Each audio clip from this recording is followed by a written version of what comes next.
Good morning children, welcome to Guru Institute. Today we are going to see the next topic in human eye and colorful wall. That is the prism topic. Prism. Prism is in the shape of, it's a 3D picture, it is in this type of shape. Which figure we have to see here? It's a triangle shape. So first we have to see the how many surfaces it is having.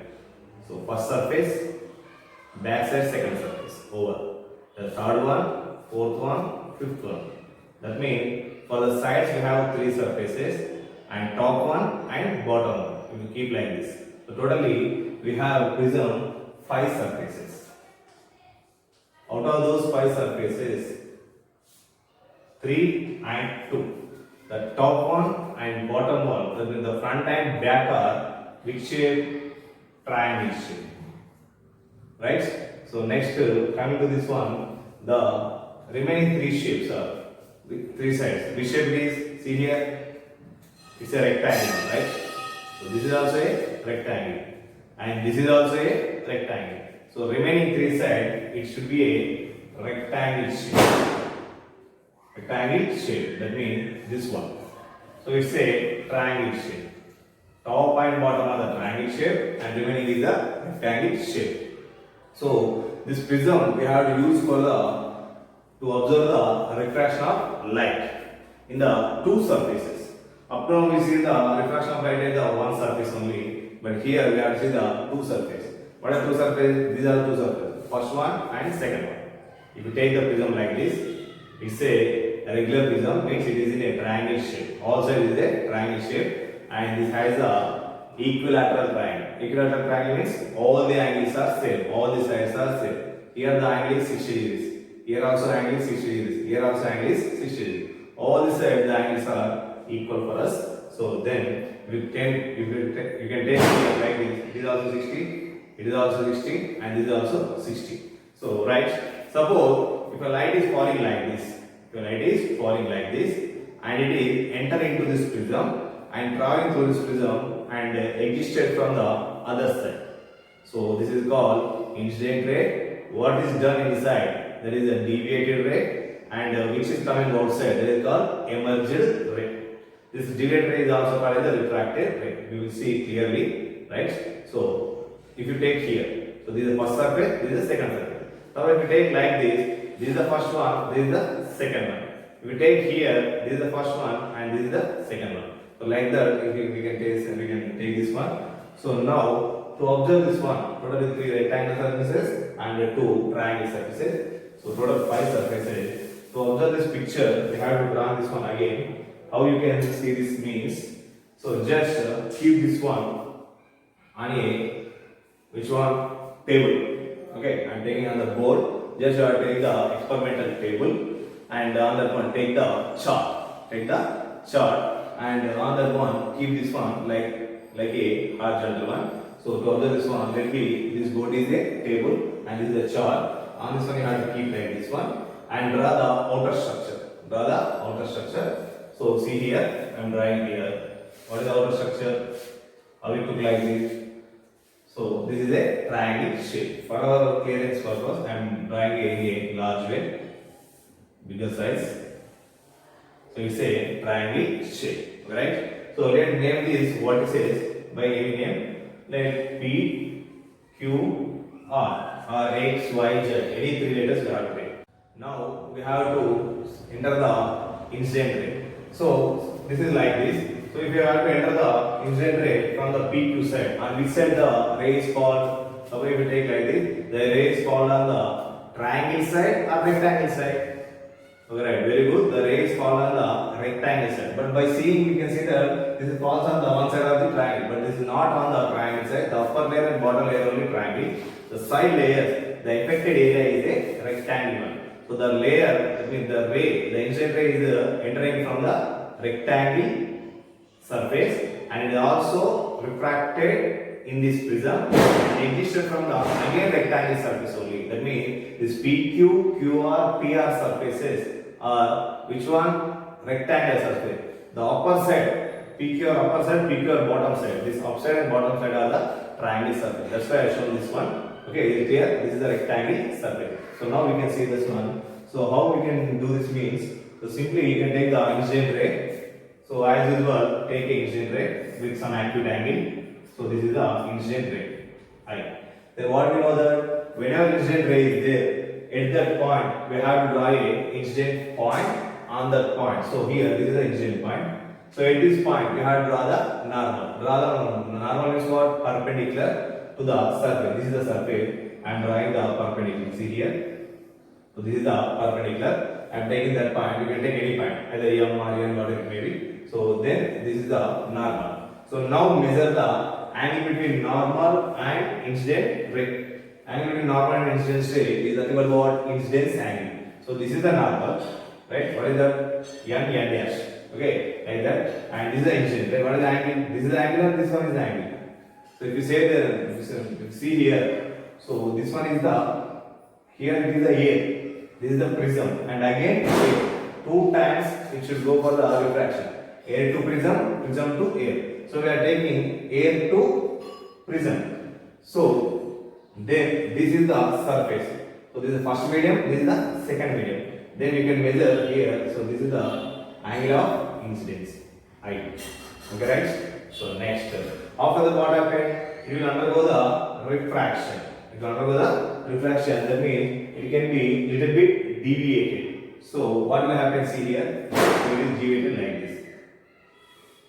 So this is the which one? Refracted ray. So now measure the angle between this one. So what is the? This is the normal and this is the refracted ray. So now this is the angle R. So which one? This is the first incident, first one. So that's why I am taking it's a I1. So this is the first one. So this is the R1. Let me. Now air to prism is over. Now coming to prism to air. So whenever prism to air come, again it is falling on this one. What you have to measure? Here also this is the incident point. Now this refracted ray is act as the incident ray for the second case for PR surface. So again draw the normal here. So now measure the angle. Measure the angle. Where is the angle is there? So incident ray and normal. Between the incident ray and normal, we have to measure the angle. So this is the angle of incidence, right? What is this? This is the second angle. So now again it will go for the refraction. Then the final ray will come out for you as like this. So this is the refracted ray. Which refracted ray? So the incident ray. So this is the first refraction, and this is only acted as the incident ray for the second one, and this is the refracted ray 2. First refracted ray, this is the second refracted, right? So, but in order to avoid the confusion, so what we have to take means, right? Again, this angle should be the which angle? This angle is the normal and refracted ray. Normal and refracted ray is known as which one?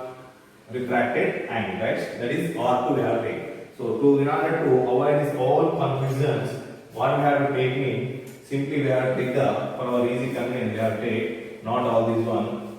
So just we have to remove this one. All angles we have to remove. So now, so the first one we have to take as the incident ray, and this is a one time it is a refracted for first case. For second it is a which one? Incident. So that's why we can take this as a deviation ray, right? And the which is coming out. Again, this is also refracted ray. So more than one time, if the refraction is done, the ray which is coming out, that we are called as a emergent ray. So that's why it is called emergent ray. That is E. This is the incident ray I. Right? Now it is the angle of incidence. So then this is called as angle of emergence. Angle of emergence. For our convenience, so this is we are taking as a I2. Or you can take angle E also. Whatever you can take. Okay? That is the I1 and this is the I2. This middle angle is we need to take. So this is about the prism, right? So for our convenience only we are giving the operations like this.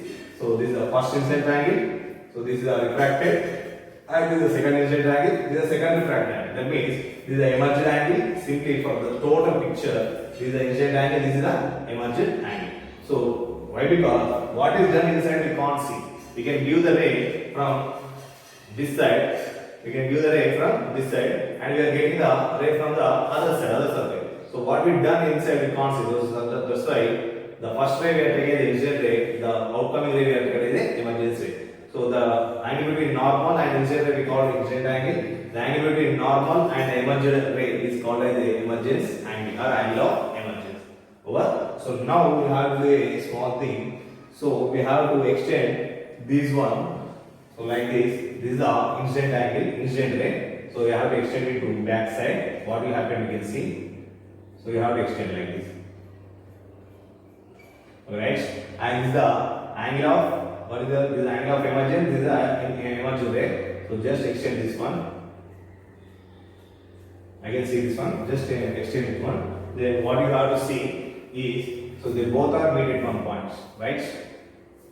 So you can see that. Right, they both are meet at one point. So this meeting point, whenever they are meet at a point, here one of the angle is formed. That angle is called as angle of deviation. What is the angle? Between two rays, either this one, either this one, either the above one, either this one. Anyone you can take, all are same only. So that we have to take as a angle of deviation small d. Is it clear? So for our convenience we are taking the bottom one only. So this is called angle of deviation. Angle of deviation means the angle between the angle between incidence ray and emergent ray. Actually, incidence ray and emergent ray they are not meeting, right? So if you extend back side, they are between one point. This is called angle of deviation. That means this angle gives how much this ray. This is the deviated ray. How much this ray is deviated. How much angle it will give. So then here which surface are inactive? PQ surface and PR surface. So the angle between these two surfaces, is called angle of prism capital A. This is called angle of prism. It is indicated by capital A. Right? This is about the total picture of the prism. Prism is nothing but it's a 5 surface 3D picture.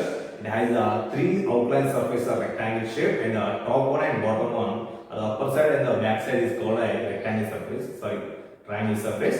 So then, if we keep this one, it is made up of a glass material. If we send a ray diagram away from this one of the rectangle surface, it is emergent from the other surface. So it is like this. So this is the incident ray, I am drawing the normal, and this is the angle of incidence, and this is the deviation. This is only act as a incident for the second case, air to prism, prism to air.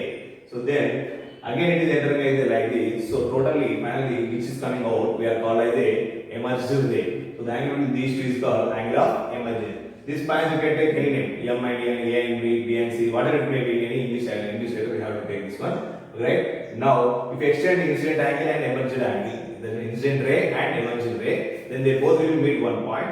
At that meeting point, the angle made by them is called an angle of deviation. And which are active here? This PQ surface is the incident surface and PR surface is the emergent surface. So, the angle between these two is called angle of prism. Suppose if I enter the ray from this one, and if it is existed like this, then PQ and QP and Q are the surfaces. Then suppose if I keep here ray, it is emergent from this side, then RQ and RP are the incident and respected what is the emergent surface. Now this is the angle of prism, this is the angle of prism. Suppose it is a regular prism, all angle of prism should be how much? 60 degrees, 60, 180 degrees, right? So this is about the prism. So now why we are required all this means in order to find the refractive index, we have to require this one. So we have to do some small activity to find the refractive index of a prism. Alright, next we have to see this one. I hope you are all understood. So now we have to see to find the refractive index of the prism. Right. Now again same to same. So now we have to take one of the table. Then on that one keep a chart and take one of the prism. And keep it on the chart and draw the outline maps like that before. So draw the outline. So for our convenience, I am drawing in a large way again. So just keep this one in a one of this one and make the what is that one what it says. So now this is done on the chart table chart. On this one you have to keep like this one horizontally and draw the outline. The outline should be what? Rectangle. Sorry, triangle, right? So now you are placing like this. So we have rays entering like this and another rays are coming outside, right? So think about this one, this PQ and PR and QR all are rectangular surface. So now you have to see, so now we have to draw one of the some line, incident line like A. So draw one line. It is shows you incident ray and take the two pins. Take the two pins and make a mark on this one. Two ball pins and punch to the what is the paper. Take the two ball pins and punch to the paper which are at the same height. The rays should be make the same height. So let me take it is a which one some whatever it may be, we get a PQR is over now. So just we have to take the X and Y. I have taken small numbers X and Y. Two pins I am taking, right? So now this side is over. That means we are placing on the paper and one side is the incident one. Okay, see here, one side the incident one and you are punching the two nails, one nail here, one nail here. Now coming to the other side of the prism. Prism is on the table. Okay, coming to the other side of the prism and take the another two nails. Take the another two nails and observe those two nails through the prism. Through the prism, you have to observe those two nails through the prism and keep the two ball pins or two nails which are making a straight line with these two pins. The starting you have to place here and keep the two pins here. They are making a straight line. Then coming to the other side and take other two pins and see those two pins through the prism and punch those two pins for the other side. For the other side which are making a straight line to that one by C. Then after punching you have to remove this one. You have to remove and keep it at a side. Then what you observe means, so while punching you have to observe that they are in straight line with them. But after punching, how it look like means they are look like this one. So one is here, one is here. So you have to punch with respect X here, that is X dash, Y here, Y dash.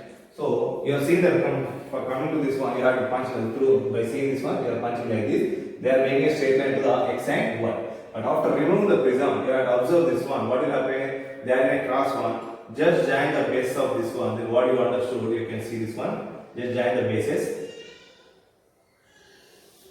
Just join the bases. Then this is about your refracted ray. So now you have removed. Then what happens? This border is there. This one. So this is the incident one. This is the refracted one. Then what will happen here? You have to see this one. What is happening means, so the ray is deviated like this.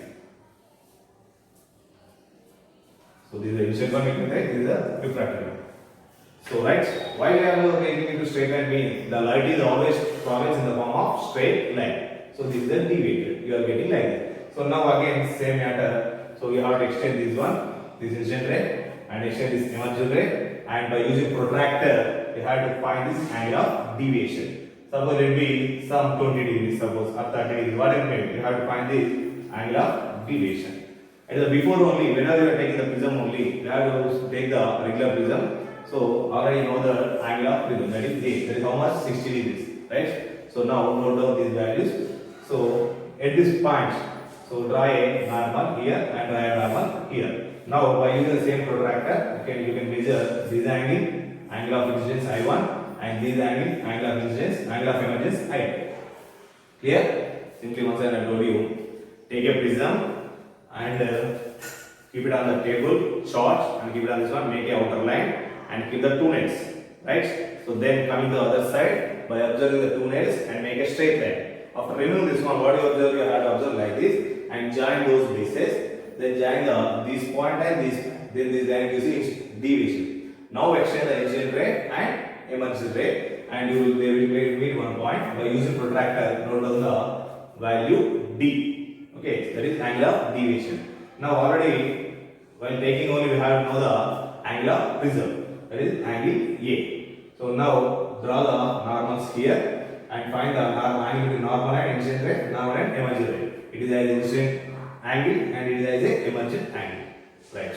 So this procedure we have to repeat by increasing the angle of incidence. So now this time we are taking here, right? So second time we have to increase the angle of incidence. So like this.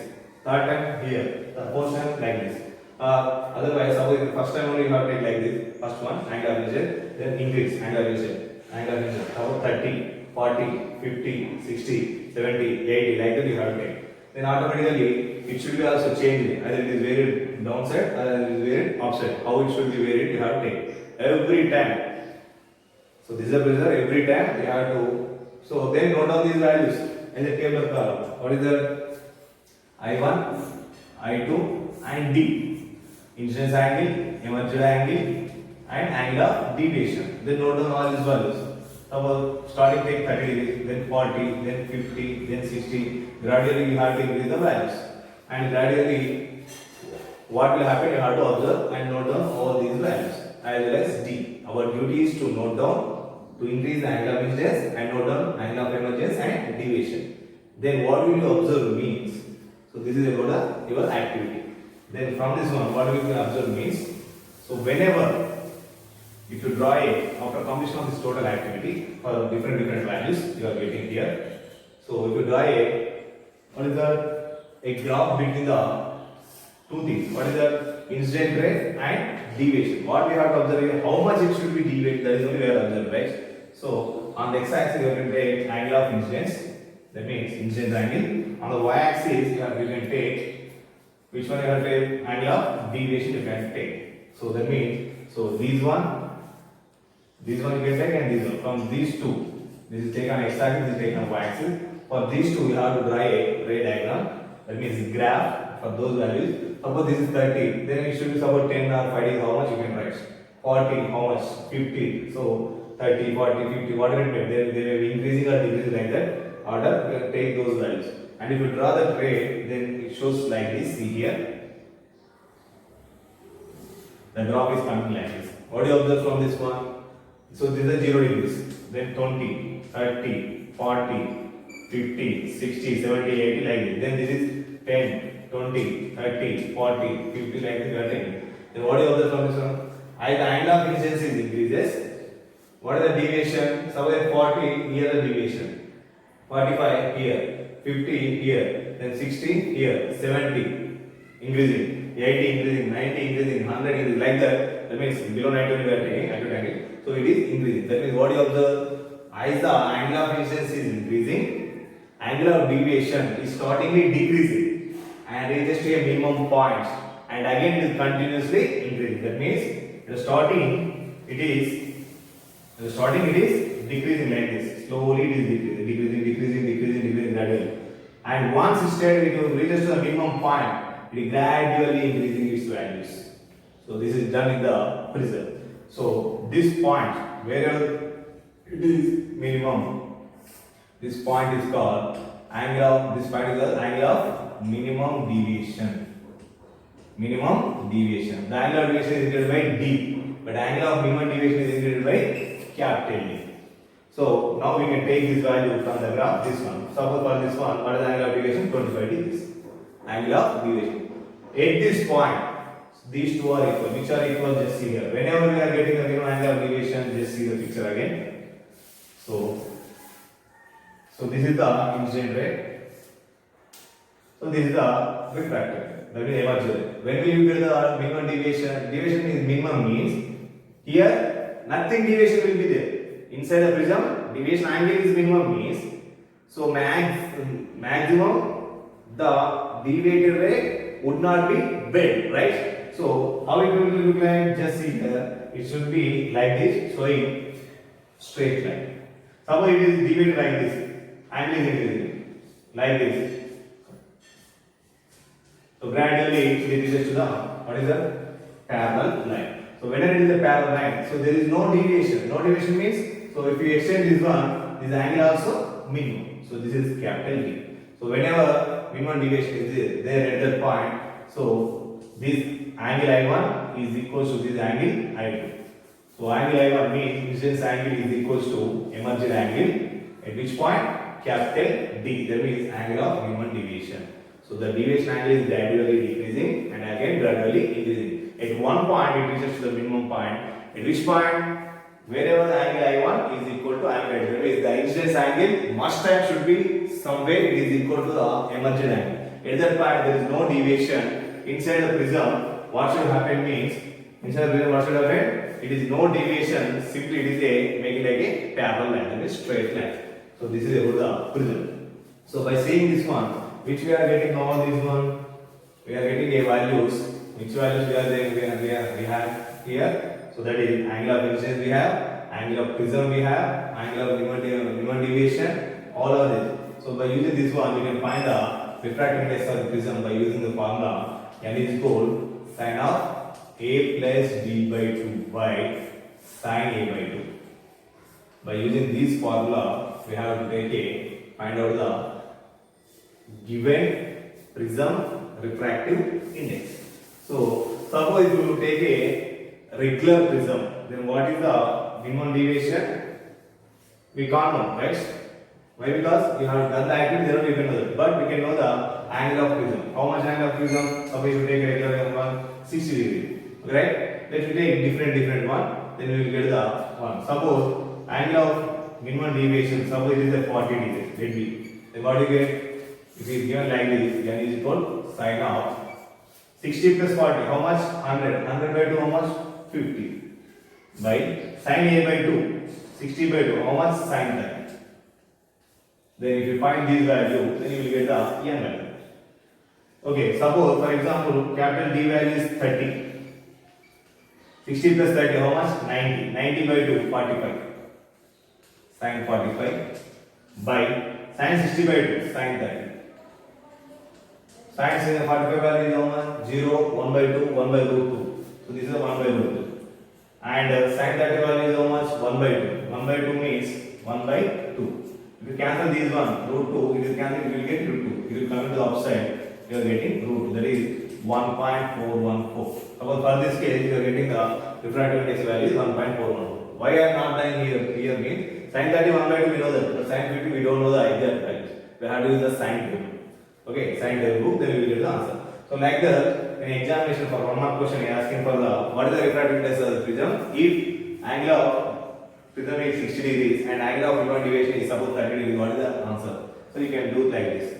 Maximum case you will ask like this only. Why? Because it is only possible. If you take 10, 20, 30, 40, 50, below 90 only we can take, right? So up to that one, whatever we can take, we are getting the irrelevant numbers only. Why? Because not fixed value. Sin 0, 0, sin 30 1 by 2, 45 1 by root 2, 60 root 3 by 2. Okay, 90 is here not possible. Sin 91, right? These only are not by direct method. Remaining one we have to use the value. Suppose if we are asking here given like that, we will give the values of the respected angle. So this is about the prism concept and prism activity. So right, the topic is over. So now this total prism topic is over. So now we have to see this one. Prism means it's a 5 surfaces picture. That means the object, and has a 3 surfaces rectangle and 2 surfaces the triangle. So this is used for observing the more than one time refraction. If more than one time refraction is done, which ray is coming out, that is called as a refraction, not a refractor, emergent ray. Here what we observe is how much angle is deviated. The deviation angle is how it will be changed. We have to observe by using a which is some lab activity. So then finally we can find the value of n, that means refractive index of the given prism by sin of a plus d by 2 by sin a by 2. And your which one the graph should be between D and I should be like a this shape. So gradually decreasing reaches to maximum point and reaches to minimum point and gradually increasing. Okay, right? Thank you for watching. If you have any doubts, please post on the comment box.